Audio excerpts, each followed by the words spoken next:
everyone. So today two నంబర్స్ని swap చేయడం. Swap అంటే ఇప్పుడు ఏలో ఒక వాల్యూ ఉంది, బిలో ఒక వాల్యూ ఉంది. సో దీని వాల్యూ దీనికి, దీని వాల్యూ దీనికి అంటే ఎక్స్చేంజ్ చేయడం. స్వాప్ చేసే ప్రోగ్రామ్ చూద్దాం ఇవాళ. స్వాప్ చేయడం అనేది మనం టూ కైండ్స్లో చేయొచ్చు.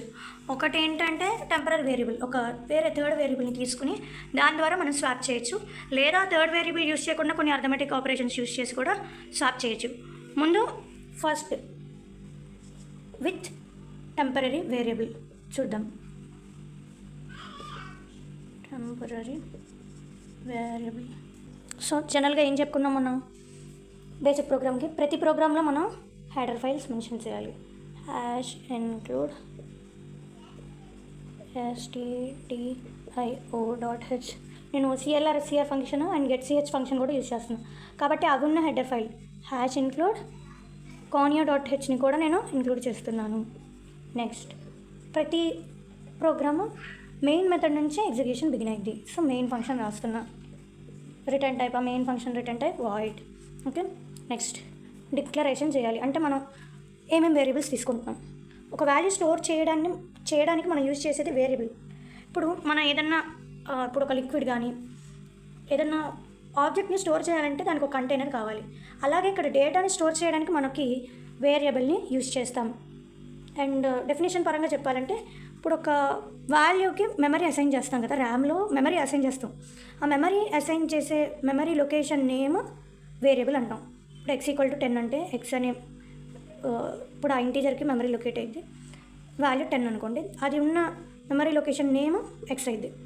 సో వేరియబుల్ ఏ డేటా టైప్స్ కూడా ఇంకో వీడియో చేద్దాం. ఇంటీజర్, బేసిక్గా ఇంటీజర్స్ మనం యూజ్ చేస్తాం కదా బేసిక్కి. So integer int a, b ఇలా డేటా టైప్ రాసి మనం వేరియబుల్ లిస్ట్ అవుట్ చేస్తే దాన్ని డిక్లరేషన్ అంటున్నాం. int a, b.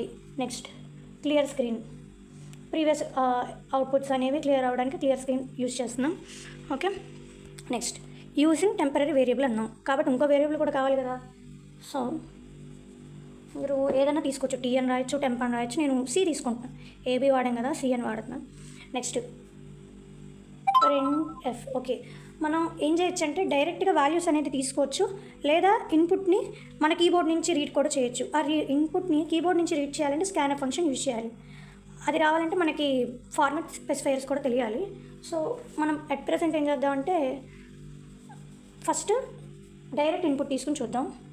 a=10, b=20 and c. డైరెక్ట్గా కాకుండా స్కాన్ఫ్ ఫంక్షన్ యూజ్ చేసుకోవడం నేను చెప్తాను. నెక్స్ట్ తర్వాత ఏం చేయాలి? లాజిక్ యూజ్ చేయాలి. ఫస్ట్ మనం సిలో ఏ వాల్యూ స్టోర్ చేస్తాం అంటే ఇప్పుడు సిలో ఎంత ఉంది? 10.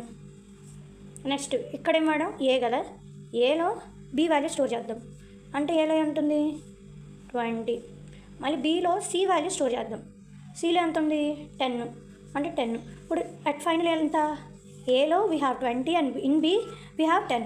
సో అది స్వాప్ అయినట్టేనా? ఏ 10 బి 20 ఇనిషియల్గా తీసుకుంటే a is 20 and b is 10 వచ్చింది.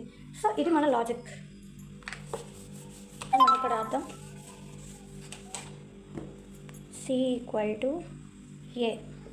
మన లాజిక్ ఇక్కడ అసైన్మెంట్ జరిగేటప్పుడు అంటే a=b అలా రాస్తున్నాం కదా, రైట్ టు లెఫ్ట్ జరుగుతుంది. అంటే ఏలో ఉన్న వాల్యూ సిలో స్టోర్ అయింది. సమ్టైమ్స్ కొంతమంది ఈ ఫ్లోలో ఏం రాస్తారంటే a=c అని రాస్తారు. అప్పుడు ఏలో సి వాల్యూ స్టోర్ అయింది, అసలు సికి వాల్యూనే లేదు. మనం ఏం చేస్తున్నాం? ఏలో ఉన్న వాల్యూని సిలో స్టోర్ చేస్తున్నాం కాబట్టి c=aనే రాయాలి ఇక్కడ. నెక్స్ట్ బి వాల్యూ ఏలో స్టోర్ చేస్తాం. So a=b and then b=c. Okay. C అనే వేరియబుల్ని మనం మన లాజిక్కి యూజ్ చేసాం. ఫైనల్లీ మళ్ళీ printf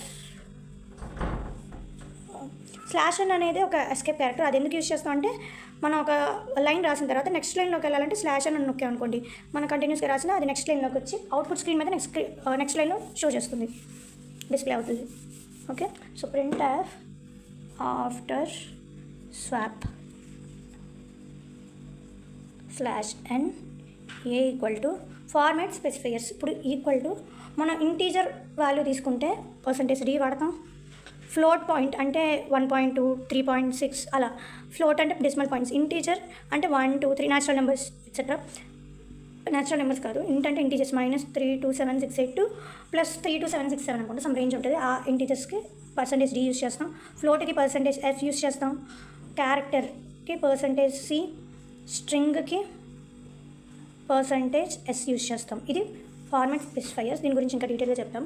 so a equal to direct value print చేయకుండా మనం అక్కడ %d కామా దీనికి /d అని కూడా యూస్ చేయొచ్చు. /d అంటే ట్యాబ్ స్పేస్, అంటే కొంత స్పేస్ అనేది వస్తుంది.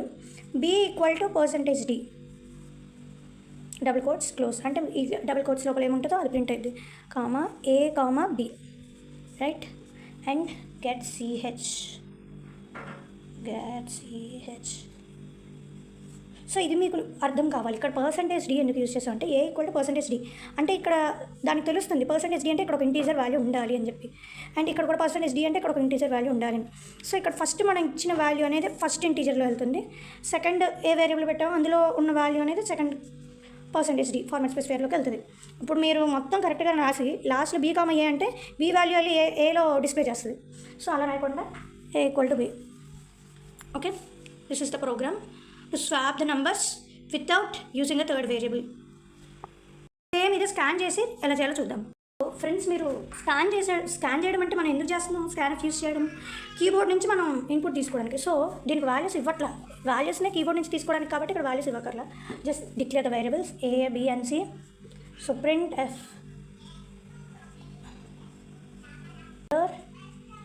the values of a and b, a and b.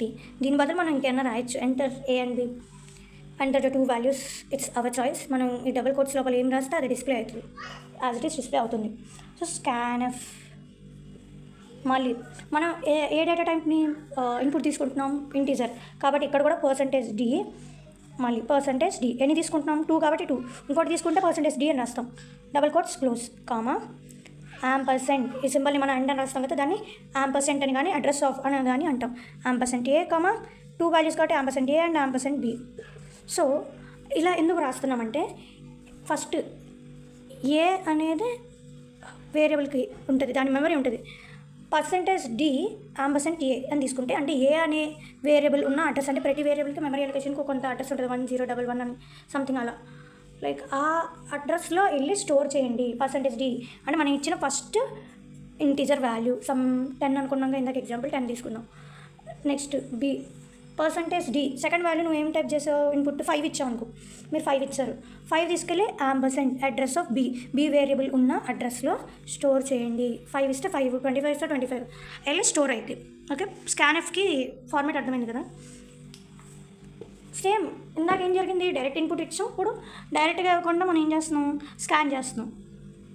c equal to a equal to b and finally b equals c. Again print F after swap a equal to %d/d, b equal to %d, comma a comma b. ఇప్పుడు ఇందాక విన్నాం కదండి, ఏ first ఇచ్చిన value అనేది first %dలో store అయితే second ఉన్న దాని value %dలో display చేస్తుంది.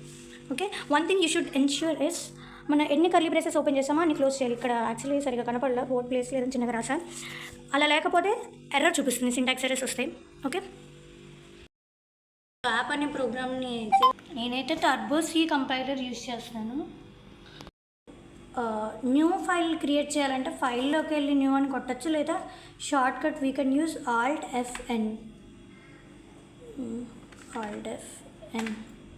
ఓకే, జూమ్ ఇన్ చేయడానికి షార్ట్ కట్ F5.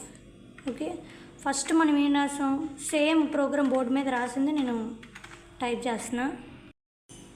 ఇదే కదా ప్రోగ్రామ్. మనకి ఎక్కడైతే న్యూ లైన్ కావాలనుకున్నాం అక్కడ \n యూస్ చేయొచ్చు, ట్యాబ్ స్పేస్ కావాలనుకున్న చోట /t యూస్ చేయండి, /t. ఇప్పుడు ఈ ప్రోగ్రామ్ని కంపైల్ చేద్దాం. దానికి మనం కంపైల్ అని కొట్టచ్చు, లేదా Alt+F9, it's short cut.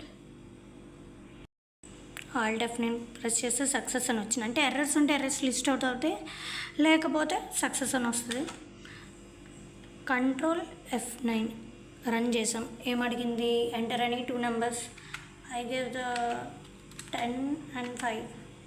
Yeah, let's see. After swap 5 and 10 swap అయ్యాయా లేదా, right. CLR SCR, okay, enter any key. CLR SCR అనే ఫంక్షన్ అది యూజ్ చేయకపోతే ఎలా వస్తుందో చూద్దాం. అగైన్ కంపైల్ చేయాలి అని మళ్ళీ రన్ చేస్తున్నాం. ఏమొచ్చింది, ప్రీవియస్ అవుట్పుట్ డిస్ప్లే అయింది. మళ్ళీ ఇప్పుడు నేను 2 4 వచ్చా, మళ్ళీ 4 to స్వాప్ అయింది. అగైన్ కంపైల్ అండ్ రన్ చేస్తున్నా, 32 56 ఇచ్చా. మళ్ళీ అంటే ఒక అవుట్పుట్ వచ్చి మళ్ళీ నెక్స్ట్ అవుట్పుట్స్ కూడా కనిపించేస్తున్నాయి. అలా కాదు, మనం ఏ టైం కంపైల్ చేస్తే ఆ టైం ప్రీవియస్ అవుట్పుట్ కాకుండా ఆ అవుట్పుట్టే డిస్ప్లే అవ్వాలి. సో మనం ఏం చేయాలి, ఇప్పుడు చూడండి ప్రీవియస్ అవుట్పుట్ వచ్చిందో లేదు. So CLR SCR clear screen అనేది ఇలా ఫంక్షన్ అయింది. మనం ఇంకొక లైక్ బిఫోర్ స్వాపింగ్ అని చెప్పి ఇక్కడ ఒక ప్రింట్ ఫంక్షన్ రాసి ఇక్కడ ఇంకొక ప్రింట్ ఫంక్షన్ కూడా రాయొచ్చు. రాసి బిఫోర్ స్వాపింగ్ అంటే లాజిక్కి ముందు రాస్తాం. Before swapping A = %d, B = %d, A, B అని రాస్తే బిఫోర్ స్వాపింగ్ వాల్యూస్ వస్తాయి. ఓకే, అదే with using the third variable.